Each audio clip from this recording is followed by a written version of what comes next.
Hey Roanoke, hey Roanoke, hey Roanoke, hey Roanoke, hey Roanoke. Welcome back to another edition of Noke News. I'm your host, Carol Corbin, and we've made it one whole year. This is the anniversary episode.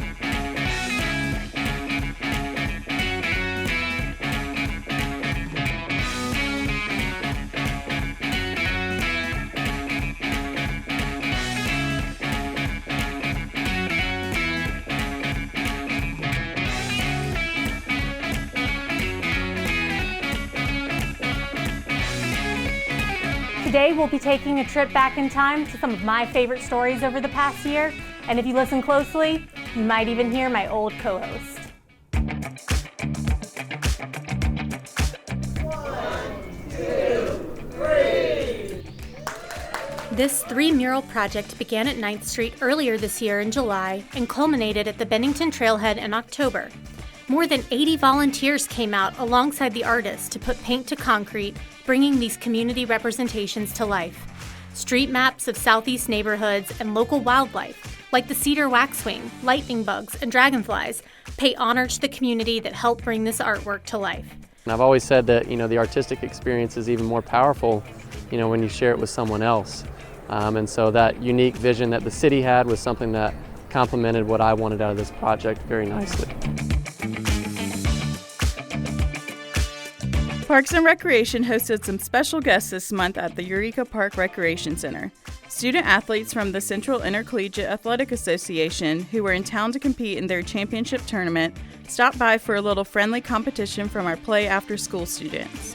They really just feel like, oh, I'm special. They came to play with us. They're taking care of us, and it's good for our kids to see other young adults from the same background attending colleges and helping in the community. If you're traveling down Shenandoah Avenue, be aware of crews working to add buffered bike lanes between Peters Creek Road and 24th Street. So the reason our team is creating this ditch today is because for a buffered bike lane, we need 17 feet on each side of the road. 10-foot travel, 2-foot buffer, 5-foot bike lane, and we didn't have it here. So they're making a 4-foot wide ditch. They're taking all of the topsoil out, filling it with gravel, then compacting it, and it's ready to pave. On December 19th, Roanoke Hidden Histories announced that they had met and exceeded their fundraising goals, allowing for the production of a bronze statue of Henrietta Lacks. Roanoke artist Bryce Cobbs unveiled a life-size version of his preliminary drawing of Lacks that will be used for reference by Blacksburg-based sculptor Larry Bechtel to design a much-anticipated statue. This project is the first to be done with the blessing of the Lacks family. It honors Henrietta Lacks, a Roanoke native who unknowingly provided the world with the HeLa cell, fueling decades of life-saving and life-changing research. The unveiling of the Henrietta Lacks statue is projected for October 2023 at Lacks Plaza. In collaboration with the Regional Center for Animal Care and Protection, Roanoke Fire-EMS has started a Fire Station Foster program. Former Fire Station foster Caden was adopted by a firefighter, but you can follow current foster Audie and future fosters' journeys on social media. Our staff loves it. It makes them happy. It reduces their stress. It's just a really nice thing for them to have at the end of the day to come back if they've been on a call and there's a dog there hanging out waiting to see them, and the dog just wants to be there and be their friend, and that is it's been pretty awesome to see that. If you're interested in adopting the Fire Station Foster or fostering yourself, reach out to RCACP to learn more. Virginia Senators Mark Warner and Tim Kaine were both in the City of Roanoke earlier this month to present a $2.5 million check to our city for infrastructure updates to the Wiley Drive low-water bridge. This bridge is a part of both the Roanoke River Greenway and a roadway for vehicular traffic. Being able to replace and raise this bridge will allow for a more resilient structure and less closures due to flooding.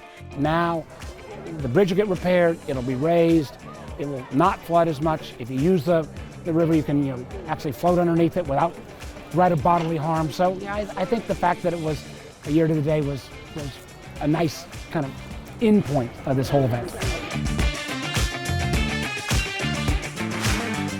The City of Roanoke held a kickoff event on May 12th celebrating our designation as a Bee City USA. In another example of how public-private partnerships make our city work at its best, the Office of Sustainability and Parks and Recreation worked with local garden clubs, the Mill Mountain Garden Club and Roanoke Valley Garden Club, to pursue this designation. In 2022, Roanoke City Council voted to adopt a resolution proclaiming Roanoke as a Bee City USA, with the goal of promoting, protecting, and providing support for our pollinators by providing healthy habitats free of pesticides, using more native plants, and encouraging community participation. Be on the lookout for more Bee City Roanoke signs popping up in a pollinator garden near you. Estelle McCadden was a champion and icon for the Melrose Rugby neighborhood. On April 28th, coinciding with Estelle's birthday, the City of Roanoke celebrated the renaming and dedication of the Estelle H. McCadden Park in Northwest Roanoke. Family feels so honored that the city thought that much of our mother to do this. It's something that we felt was a great thing for not just our family, but the community, the city. And just to have that piece named after our mother makes us feel so honored. And we'll see you next time. See you next time. See you next time. See you next time. See you next time. Thanks for following along this year, and we'll have more fresh content starting in August. We'll see you next time.